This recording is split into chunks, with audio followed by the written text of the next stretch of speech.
Hello, അപ്പോൾ എല്ലാവർക്കും welcome back.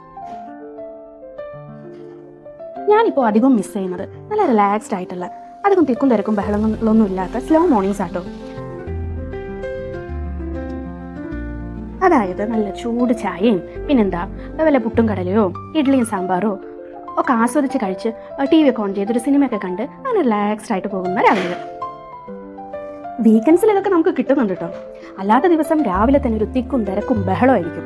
Office, school എന്നൊക്കെ പറഞ്ഞാൽ ആകെ ഒരു ജഗ പോകാം. ബ്രേക്ക്ഫാസ്റ്റ് ഒരിക്കലും നമ്മൾ സ്കിപ്പ് ചെയ്യില്ല. പക്ഷേ ഈ പറഞ്ഞതുപോലെ റിലാക്സ് ചെയ്തിരുന്ന് കഴിക്കാനുള്ള നേരമൊന്നും നമുക്കിപ്പോൾ കിട്ടില്ല. കോളേജിൽ ഹോസ്റ്റലൊക്കെ നിൽക്കുന്ന സമയത്ത് രാവിലെ എഴുന്നേൽക്കുക, റെഡി ആവുക, മെസ് ഹാളിൽ പോവുക, ബ്രേക്ക്ഫാസ്റ്റ് കഴിക്കാം, അതിന് കുറച്ച് നേരം ഫ്രണ്ട്സിനോടൊക്കെ കത്തിയൊക്കെ വെച്ച് പിന്നെ കോളേജിലോട്ട് നേരിട്ട് അങ്ങോട്ട് പോവാം. വീട്ടിലാണെങ്കിലോ, അതിപ്പോൾ എൻ്റെ വീട്ടിലായാലും ഹസ്ബൻഡിൻ്റെ വീട്ടിലായാലും ബ്രേക്ക്ഫാസ്റ്റിനെ കുറിച്ച് ആലോചിച്ച് നമുക്ക് വല്ലാണ്ട് തല പുകയേണ്ട കാര്യമൊന്നുമില്ല. അതൊക്കെ അവിടെ ഉമ്മമാർ നോക്കിക്കോളും. പിറ്റേ ദിവസം രാവിലെ എന്ത് വെക്കണം എന്നുള്ള കാൽക്കുലേഷനൊന്നും യാതൊരു ആവശ്യവും ഉണ്ടാവില്ല. പക്ഷേ ഇപ്പോൾ അങ്ങനെയല്ലല്ലോ, നമ്മൾ കുറച്ചും കൂടി റെസ്പോൺസിബിൾ ആയില്ലേ. പിന്നെ അതുമല്ല, ലൈഫിൽ എപ്പോഴും ഒരേ പേസിൽ പോയാൽ അപ്പോഴും ഒരു സുഖമില്ല. കുറച്ച് ബിസി ആയിട്ടിരിക്കുന്നത് തന്നെയാണ് എപ്പോഴും നമുക്ക് നല്ലതും. ഇതുപോലെ 1-2 ദിവസം നമുക്ക് കിട്ടുകയാണെങ്കിൽ നമ്മളൊന്ന് റീചാർജ് ആയി നെക്സ്റ്റ് വീക്കിലോട്ടുള്ള ഫുൾ എനർജി നമുക്ക് കിട്ടും. അപ്പോൾ ഞാനിനി എന്തായാലും ഈ പറഞ്ഞതുപോലെ നല്ല റിലാക്സ് ചെയ്ത് ആസ്വദിച്ച് എൻ്റെ ബ്രേക്ക്ഫാസ്റ്റ് ഒക്കെ ഒന്ന് കഴിക്കട്ടെ.